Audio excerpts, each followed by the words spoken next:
Ya, Assalamualaikum warahmatullahi wabarakatuh. Kami dari kelompok 8 akan menjelaskan tentang hak-hak reproduksi dalam Islam. Saya Muhammad Alfan akan menjelaskan tentang hak memilih pasangan dan hak menikmati hubungan seksual. Hak memilih pasangan. Jadi, hak memilih pasangan baik laki-laki maupun perempuan dalam memilih pasangan itu adalah sama. Yang mana Islam telah memberikan hak kebebasan bagi laki-laki maupun perempuan untuk memilih pasangannya sendiri yang mereka sukai. Dan juga dijelaskan dalam UUD pasal 28B ayat 1, itu hak setiap orang untuk menikah dengan siapapun sesuai kehendaknya dengan tujuan untuk membuat keluarga dan melanjutkan keturunan. Kemudian dan juga dijelaskan dalam UU nomor 39 tahun 99 tentang hak asasi manusia terkait dengan pernikahan. Kemudian juga dijelaskan dalam hadis riwayat Bukhari, itu yang dijelaskan bahwa seorang perempuan mempunyai kebebasan secara penuh untuk memilih suaminya tanpa adanya paksaan dari orang tua. Kemudian agama Islam tidak membolehkan pemaksaan kehendak yang dilakukan oleh kedua orang tua. Jadi tanggung jawab orang tua itu adalah hanyalah untuk mengarahkan atau menyarankan, dan mereka itu tidak memiliki hak dan kewajiban untuk menjodohkan anak-anaknya baik laki-laki maupun perempuan yang tidak disukai oleh anak-anaknya. Kemudian menurut Ibnu Taimiyah dalam fatwanya itu ditegaskan bahwa apabila kedua orang tua ingin menjodohkan anaknya, jadi bapaknya itu harus meminta izin terlebih dahulu kepada anak perempuannya yang masih perawan, yaitu yang sudah dewasa atau sudah baligh. Yang itu adalah hal yang wajib. Jadi seorang bapak tidak boleh maksanya untuk menikah. Kemudian wilayah ijbar bagi seorang bapak hanya berlaku bagi perempuan yang masih kecil. Jadi bapak boleh membolehkan bapak bisa menjodohkan anaknya itu ketika anaknya itu masih di bawah umur. Jadi sebelum sesuai dengan batas ketentuan. Jadi maksudnya wilayah ijbar itu adalah jadi orang tua itu memiliki hak ijbar, yakni untuk menjodohkan anak-anaknya dengan tujuan untuk mencari yang terbaik. Namun dengan syarat itu perempuan itu masih kecil. Kemudian kalau sudah sudah dewasa atau sudah baligh itu harus meminta izin terlebih dahulu kepada anak perempuannya tersebut. Menurut mayoritas ulama kecuali Hanafi, wali merupakan salah satu rukun yang harus dipenuhi dalam pernikahan. Jadi akad nikah yang dilangsungkan tanpa melibatkan seorang wali dari perempuan itu, maka pernikahannya batal tidak sah. Jadi menurut Syafi'i, Hambali, Maliki itu wali itu wajib harus datang dalam proses akad nikah. Sedangkan kalau menurut Hanafi itu tidak adanya wali itu tetap sah. Jadi hak dalam memilih pasangan baik laki-laki maupun perempuan itu dalam Islam itu sudah diberikan, yang mana laki-laki maupun perempuan dalam memilih pasangannya itu diberi kebebasan. Jadi diberi kebebasan untuk mencari pasangannya sendiri yang mereka sukai tanpa paksaan dari kedua orang tuanya. Kemudian hak menikmati hubungan seksual. Di salah satu hadis itu menjelaskan dari riwayat hadis Bukhari. Jadi Rasulullah SAW bersabda, apabila seorang suami mengajak istrinya ke ranjangnya, lalu istrinya mengabaikannya sehingga membuat suaminya tertidur dalam keadaan marah. Jadi dalam pemahaman tekstual hadis hubungan seks dalam rumah tangga itu adalah hak suami dan kewajiban istri, yang mana istri itu wajib memenuhi ajakan suami dan penolakan ajakan suami merupakan dosa. Sedangkan bagi suami, hubungan seks dalam rumah tangga merupakan hak baginya, maka ia boleh melakukan kapanpun, dimanapun, dan dalam kondisi apapun, dengan catatan selama tidak melanggar syariat, yakni tak memperdulikan kondisi sang istri. Jadi seorang istri itu apabila diajak oleh suami untuk melakukan, maka istri tersebut itu tidak boleh menolak dan harus mentaati perkataan dari ajakan dari suami. Dan juga suami itu memiliki hak untuk melakukan kapanpun, dimanapun, dalam kondisi apapun. Namun suami tetap harus memperdulikan dengan kondisi istrinya. Kemudian menurut Wahb Zuhaili, hak terhadap suami adalah kewajiban istri, maka tidak boleh meninggalkan kewajiban tersebut. Namun ada alasan membolehkan seorang istri untuk menolak ajakan suami dalam melakukan hubungan seksual. Jadi menurut Wahb Zuhaili itu seorang istri itu dapat menolak ajakan suami apabila istri itu dalam keadaan uzur, yaitu uzur karena sakit atau karena haid, nifas, atau sedang melaksanakan ibadah haji atau ibadah wajib yang lainnya. Menurut Al-Shirazi, pada dasarnya istri itu wajib melayani suami. Kan tapi jika memang ia itu tidak terangsang untuk melakukan hubungan seksual, maka dia itu boleh menawarkan atau menangguhkannya pada suami itu dengan batas waktu itu maksimal itu 3 hari. Nah, kemudian untuk bagi istri yang sedang sakit atau sedang tidak enak badan, maka tidak wajib baginya untuk melayani ajakan suami sampai sakitnya itu hilang. Kemudian secara umum terkait hak dan kewajiban suami istri, para ulama fikih itu mewajibkan suami untuk menafkahi batin terhadap istrinya. Jadi ketika seorang istri itu minta untuk melakukan hubungan seksual, maka bagi suami itu juga merupakan kewajiban yang harus dipenuhi, karena istri itu memiliki hak untuk meminta nafkah secara batin kepada suaminya.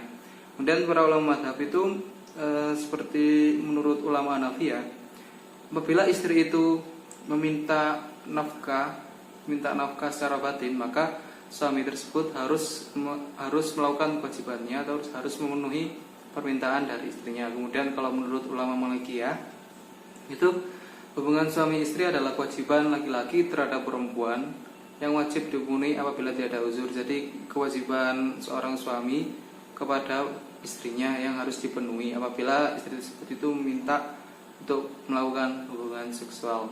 Kemudian kalau menurut ulama Syafi'iyah itu mewajibkan suami menafkahi batin istrinya itu hanya sekali dalam sebulan.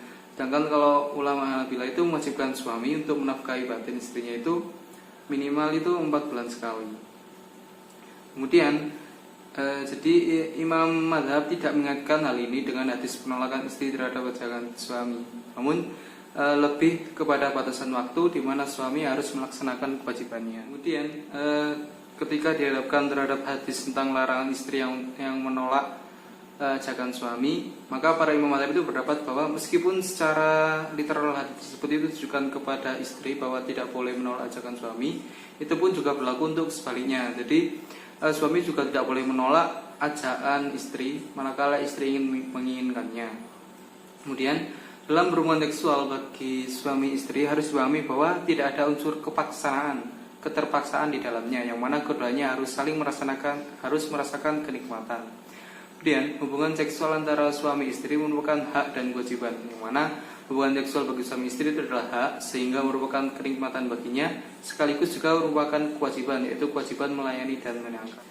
Jadi hak hubungan seksual antara suami istri, yaitu suami juga mempunyai hak untuk untuk mengajak istrinya itu dimanapun dan kapanpun dalam kondisi apapun.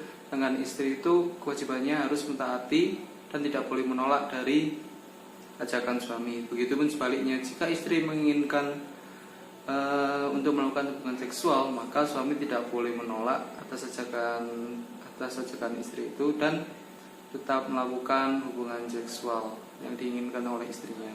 Terima kasih. Selanjutnya yaitu hak menentukan kehamilan dan juga memiliki keturunan. Secara kodrati, perempuan ini kan mengemban tugas reproduksi umat manusia yang umumnya meliputi mengandung, melahirkan, dan juga menyusui anak. Dalam Al-Quran pun sudah ditegaskan kepada segenap manusia tentang beban yang amat berat, yaitu beban reproduksi yang dipikul oleh kaum perempuan atau kaum ibu. Karena hal itu muncullah konsepsi dan juga kategori hak-hak kaum perempuan atau ibu sebagai pengemban fungsi reproduksi. Yang pertama, hak jaminan keselamatan dan juga kesehatan. Hak ini sangat mutlak mengingat risiko sangat besar yang bisa terjadi kepada kaum ibu dalam menjalankan fungsi-fungsi reproduksinya, mulai dari menstruasi, berhubungan, dan juga mengandung, melahirkan, serta menyusui.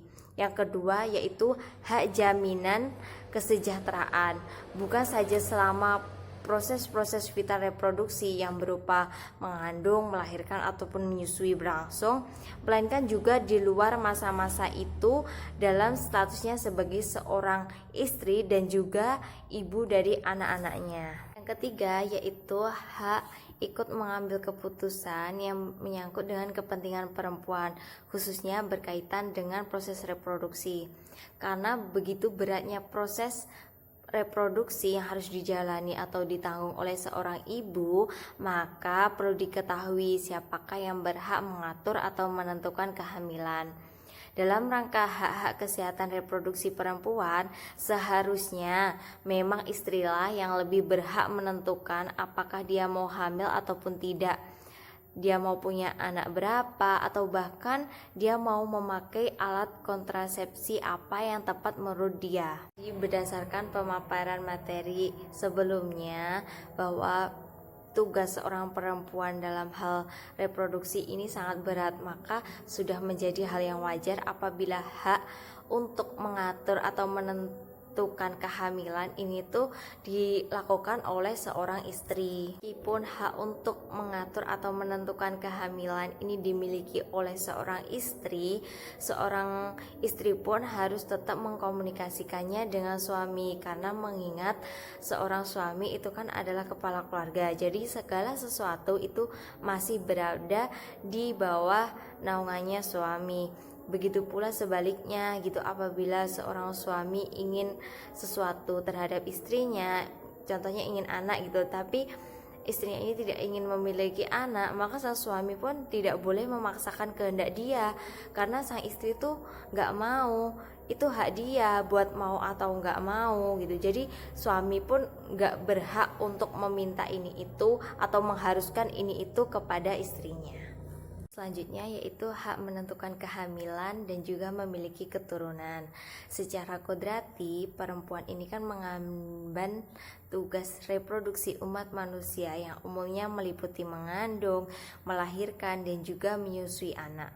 Dalam Al-Quran pun sudah ditegaskan kepada segenap manusia tentang beban yang amat berat, yaitu beban reproduksi yang dipikul oleh kaum perempuan atau kaum ibu. Karena hal itu muncullah konsepsi dan juga kategori hak-hak kaum perempuan atau ibu sebagai pengemban fungsi reproduksi. Yang pertama, hak jaminan keselamatan dan juga kesehatan. Hak ini sangat mutlak mengingat risiko sangat besar yang bisa terjadi kepada kaum ibu dalam menjalankan fungsi-fungsi reproduksinya, mulai dari menstruasi, berhubungan, dan juga mengandung, melahirkan, serta menyusui. Yang kedua yaitu hak jaminan kesejahteraan, bukan saja selama proses-proses vital reproduksi yang berupa mengandung, melahirkan, ataupun menyusui berlangsung, melainkan juga di luar masa-masa itu dalam statusnya sebagai seorang istri dan juga ibu dari anak-anaknya. Yang ketiga yaitu hak ikut mengambil keputusan yang menyangkut dengan kepentingan perempuan, khususnya berkaitan dengan proses reproduksi. Karena begitu beratnya proses reproduksi yang harus dijalani atau ditanggung oleh seorang ibu, maka perlu diketahui siapakah yang berhak mengatur atau menentukan kehamilan. Dalam rangka hak-hak kesehatan reproduksi perempuan, seharusnya memang istrilah yang lebih berhak menentukan apakah dia mau hamil ataupun tidak. Dia mau punya anak berapa, atau bahkan dia mau memakai alat kontrasepsi apa yang tepat menurut dia. Terakhir, saya akan menjelaskan tentang dampak psikologis terhadap pengabaian hak-hak reproduksi perempuan. Tidak jarang, rumah tangga mengalami masalah besar yang disebabkan karena hak-hak reproduksi pada perempuan tidak mendapatkan apresiasi. Karena secara umum di masyarakat masih berlaku sistem patriarki, di mana sengaja atau tidak masyarakat sering melakukan subordinasi, yaitu peran dan posisi perempuan lebih rendah dibanding peran dan posisi laki-laki. Pengabaian hak reproduksi perempuan akan mengakibatkan dampak psikologis bagi perempuan sendiri. Di sini saya akan menjelaskan yang pertama, pengabaian hak menentukan pasangan. Hak menentukan pasangan apabila diabaikan akan berdampak pada banyaknya pemaksaan dalam pernikahan tanpa ada persetujuan dari kedua belah pihak. Contohnya seperti perjodohan. Pemaksaan perjodohan akan menyebabkan rasa terpaksa dan tidak saling mencintai, yang mana itu dapat berdampak pada keluarga sepanjang rumah tangga terjalin. Dampak psikologi yang terjadi yaitu rasa tertekan dan mudah tersinggung karena kurang cocoknya kedua belah pihak. Komunikasi yang tidak efektif disebabkan karena perkenalan yang terlalu singkat, suudon karena belum ada rasa percaya dalam rumah tangga, kehilangan masa depan, kehilangan harga diri, dan menarik diri dari pergaulan. Yang kedua yaitu pengabaian hak untuk merawat anak. Perempuan mempunyai hak untuk mengasuh dan merawat anak. Apabila terjadi pengabaian atas hak tersebut, maka akan terjadi dua dampak pada ibu dan anak. Dampak psikologis bagi ibu biasanya dalam bentuk seperti kehilangan konsentrasi karena ada yang kurang dalam hidupnya, rasa kecewa, khawatir terhadap anak yang berjauhan dari dirinya, rasa kerinduan karena berpisah dengan anaknya, mimpi buruk, menaruh kebencian pada penyebab pisahnya dia dengan anaknya, rasa depresi atau tertekan. Sedangkan dampak psikologis bagi anak biasanya dalam bentuk psikosomatik, di mana anak demam tetapi secara fisik tidak sakit, tidur mengigau, suka memberontak, merasa tidak nyaman, rasa rindu yang luar biasa pada orang yang dicintai, dan tidak betah dengan berbagai situasi sekalipun telah dibujuk dan dihibur dengan berbagai cara. Karena pada dasarnya anak tidak bisa dijauhkan dari orang tua apalagi seorang ibu. Yang ketiga yaitu tentang pengabaian menentukan kehamilan. Menentukan kehamilan pada istri harus memikirkan kelahiran, jarak kelahiran, dan berapa jumlah anak yang diinginkan, serta alat kontrasepsi apa yang nyaman digunakan, dan yang paling memahami hal tersebut ialah istri sendiri. Pengabaian hak istri dalam menentukan masalah kehamilan akan berdampak secara psikologis bagi istri. Dampak psikologisnya seperti rasa tidak dihargai sebagai seorang istri, merasa tertekan karena beban yang ada tanpa adanya diskusi dengan suami, rasa kecewa, murung, menolak kehadiran anak, melampiaskan kekerasan pada anak, dan khawatir serta ketakutan bahwa munculnya keinginan untuk melakukan aborsi. Yang terakhir, saya akan menjelaskan tentang pengabaian hak berhubungan seksual.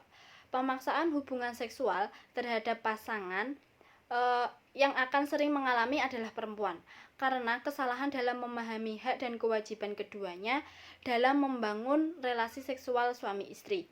Seharusnya mereka dapat mengkomunikasikan atau memusyawarahkan dan menentukan bersama, sehingga tidak ada rasa yang dirugikan terhadap pemaksaan hubungan seksual sendiri dapat memicu kekerasan seksual dalam rumah tangga. Dampak psikologis yang ditimbulkan dari kekerasan seksual yaitu dapat mengakibatkan rasa tidak nyaman, rasa bosan, ketakutan suami berselingkuh, stres, depresi, tidak merasakan kepuasan karena paksaan, hingga mengakhiri perkawinan. Mungkin sekian presentasi dari kelompok kami, kurang lebihnya mohon maaf. Wassalamualaikum warahmatullahi wabarakatuh.